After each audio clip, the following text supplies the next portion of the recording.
They bark is much more fierce than their bite. Said that backwards. Doesn't matter. I was going to come in and just say, yeah, if you're Thoric, but if you're Reed, the bite is crazy. They pick it up. They do exactly what they need to. And they're right back in the running here now. Desperate measures calls for desperate plays here. Sphinx and Pollo. Team that's well inside the top 10 right now, looking to continue to play spoiler for others and earn themselves a much wanted fat paycheck this weekend. Not enough that they're already going for the global championship. This team, Pollo and Sphinx, have to rebuild that chemistry. They almost split up just a little bit when Acorn gave somebody an offer. So it's definitely interesting to see that they're still on top of their game, not really letting too much affect them. Bryce, Chubbs, they're using the fact that they're well above the damage threshold, 200, to try to rotate and not have to focus on getting that damage. They find themselves just a nook and a cranny off the side of the mountain as he tags up. Suscript towards the side. That was almost dangerous. Big fan. Notice Chubbs and Bryce just jumped right over that river. They're like, nah, we need this mobility. Keep that movement. Sphinx tries to take on Muzz. That was the fight that I was going to set up before he panned away. Muzz actually catches Sphinx with the knock, so Paper and Muzz get involved. Paper's down and out, though. Pollo finds his trade, and it's a 1-for-1 exchange. Is it even? I don't know. I think it means more for Muzz right now, who really needs to earn those points. Meanwhile, Bugha finds Ritual. Reet falls to Convict, so those are big teams dropping out of the competition, too. Especially it's right before placement points are beginning to set in. One more team just needs to go down. Everybody in the lobby is going to start getting them just like that. Cold goes down. Crazy. That was a huge find by Threads and a double tag for Pollo on the other side. All that loot is going to go over to Bugha and Threads, and that would have been such great loot for Pollo here as a solo. But that's going to go to the wayside as Rise and Yamzo continuing to pick up the pace here. You can see they have the Mythic Flapjacks, which means they already scored 3 points thanks to that ball. And we continue the story with the Yamzo here. 187 above the Surge here, which means they are absolutely looking to continue the fight. They got a team in sight here. Mythic Flapjacks, man, that fire rate is so nice, especially when you're all cutting off the lobby just like this. Completely shreds through builds. Another upgrade to loadout. They're just staying on top of the game right here.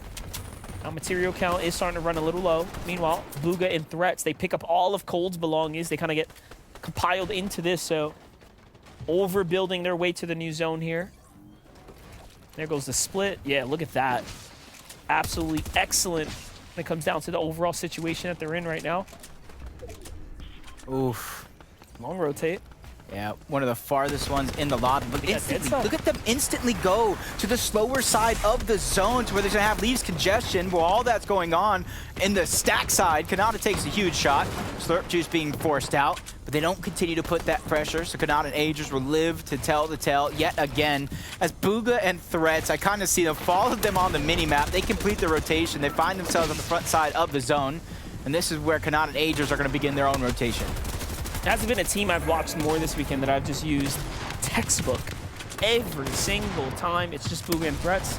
They continue to just play by the book and show you guys exactly how simple it can be if you apply the tactics. But of course, there's a lot more than that. You have to be able to exercise these things in the moment. But back into Rise and Yamzo right now.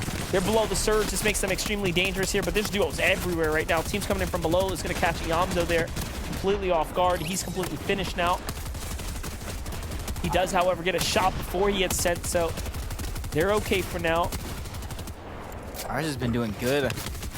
I got to go back and watch this and try to calculate how many points so far in this finals that he's been able to pick up as a solo. The high ground from Rift Island all the way to here. Bucky and Okus is going to be the team standing on top of that mountain, but that doesn't show any bit of disruption to Bugha and Threat's game plan because they're the team that's not afraid to steal it. You see them already going for a little bit of elevation. Rise targeting for the backside of the zone, keeping their dream alive because them going down here would be disastrous, especially with Trashy trying to break into the box along with Clarity. They're going in. They're just stealing away that loot away from Rise. Well, here's the catch. There's no Aegis in Kanata either, so there is finally a chance. I think we officially seen the worst performance from Aegis in Kanata So the lobby has a chance now to start closing the distance here to catch up, to give us a Interesting. run for the money.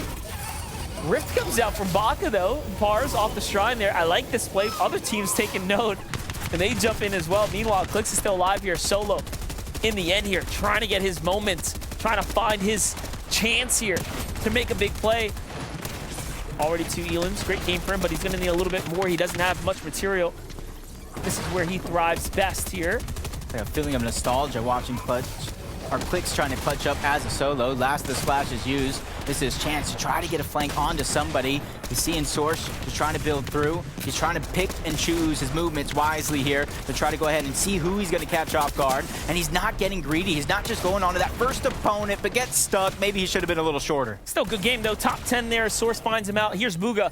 Another one. 7 eliminations. This is bringing them up to 8, actually. Add some more to it. Meanwhile, on high ground, Batman, Bugha is going for it here. They have control of things, but only 7 builds in his inventory. A little bit more to bounce back, so they will have some HP to work with, and luckily the zone starts to favor them, so that's going to be all right. It's still a top 10 situation. A lot of teams lurking in the wins here.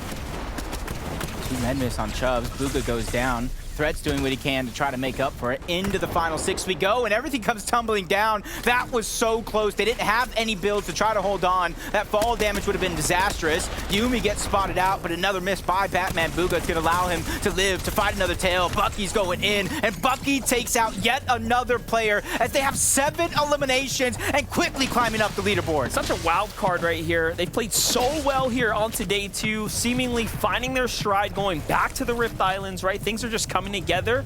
If they would have had an even slightly better day 1, I mean, who knows where they could be in the standings overall, but they're starting to really rise to the occasion right now. This game right here could be the one that puts them closer and closer to that top 10 in the finals, and they find another elimination here. Ocus, when it matters most. Now, it is, of course, a 2v1, but hey, our high ground team doesn't have mass. They could barely even get up and over these builds here. Ocus has the med miss, so it's going to come down to it. He might actually win right now if the high ground team doesn't come down and do something about it, but instead he goes up, he goes for the fight, and Ocus takes matters into his own hands.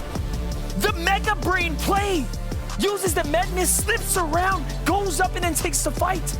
I don't know who I saw it, but I was going ahead and surfing social media, right? And somebody had the audacity to let Bucky know, hey, you're playing with less caliber players. You're not playing with players that are good. You're not playing with players that are on your level. And Ocus probably read that one and said, noted, and just showed up and showed out. And Monster, the interesting thing is, because of how low Batman Bugha and Rapid's health was, he didn't even need to go for that daring play. He had the win off of med miss. He just wanted to take it by force. It's crazy. I gave the play of the weekend to Aviv. Things start to switch now. It's going right on over the Ocus. This is one of the gnarliest plays I think we've seen in FNCS in general, especially for this season right there. What a way to really put it into action. Yeah, I saw it there in the corner as well. Yep. Rapid did go down to that storm. Ocus just playing that one picture perfect. And I hope, because they started the leaderboard very, very low, today they have stepped up. It's like a whole new team, and hopefully they have a whole new placement after this game.